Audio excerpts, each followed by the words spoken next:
बहुत समय पहले की बात है। पहाड़ों और नदियों के बीच बसा एक सुंदर सा गांव था, सोनपुर। गांव छोटा था, मगर वहां की मिट्टी सोने जैसी उपजाऊ थी। इसी मिट्टी में पसीना बहाता था एक साधारण किसान, रामदीन।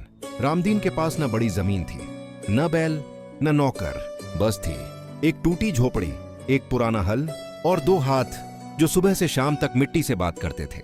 किसान की सुबह हर दिन सूरज निकलने से पहले रामदीन उठ जाता, नंगे पांव खेत में जाता, मिट्टी को हाथ लगाकर कहता, माँ, आज भी मेरे बच्चों का पेट तेरे भरोसे है। उसके दो छोटे बच्चे थे, गुड्डी और मोहन। पत्नी सीता बीमार रहती थी, घर में अनाज कम था, लेकिन रामदीन के मन में मेहनत की आग हमेशा जलती रहती। राजा की घोषणा। उसी राज्य का राजा था राजा वीरसेन। वह न्यायप्रिय माना जाता था, लेकिन उसे अपने राज्य की असली हालत का पूरा ज्ञान नहीं था। एक दिन राजा ने ऐलान करवाया, मैं राज्य के हर गांव का हाल जानना चाहता हूं। जो किसान सबसे अच्छा अनाज उगाएगा उसे इनाम मिलेगा। गांव में हलचल मच गई। बड़े जमींदार, धनी किसान सब तैयार होने लगे। रामदीन चुप रहा। लोग हंसने लगे। अरे रामदीन, तेरे खेत से क्या निकलेगा? राजा के सामने शर्मिंदा मत होना। रामदीन ने बस इतना कहा, मैं मेहनत करूंगा, बाकी भगवान जाने। मेहनत की परीक्षा। अगले कई महीने रामदीन ने दिन रात एक कर दिया। तेज धूप, बारिश, भूख, कुछ भी उसे रोक न सका। कई बार तो घर में चूल्हा भी नहीं जला, लेकिन उसने बीज बोना नहीं छोड़ा। सीता ने एक दिन रोते हुए कहा, इतनी मेहनत कर रहे हो फिर भी कुछ नहीं बचता। रामदीन मुस्कुरा दिया, अगर आज नहीं तो कल। मेहनत कभी खाली नहीं जाती। फसल का दिन। समय बीता, कटाई का दिन आया। जहां बड़े किसानों की फसल चमक रही थी, वहीं रामदीन के खेत में अनाज कम था, लेकिन दाने मजबूत और सच्चे थे। राजा का काफिला गांव पहुंचा। ढोल नगाड़े बजे। सब किसान अपनी अपनी फसल लेकर आए। राजा ने देखा सोने जैसे ढेर, भरे गोदाम। फिर उसकी नजर पड़ी रामदीन की छोटी सी गठरी पर। राजा ने पूछा, ये किसकी है? रामदीन आगे बढ़ा, महाराज, ये मेरी है। लोग हंसने लगे। राजा चुप रहा।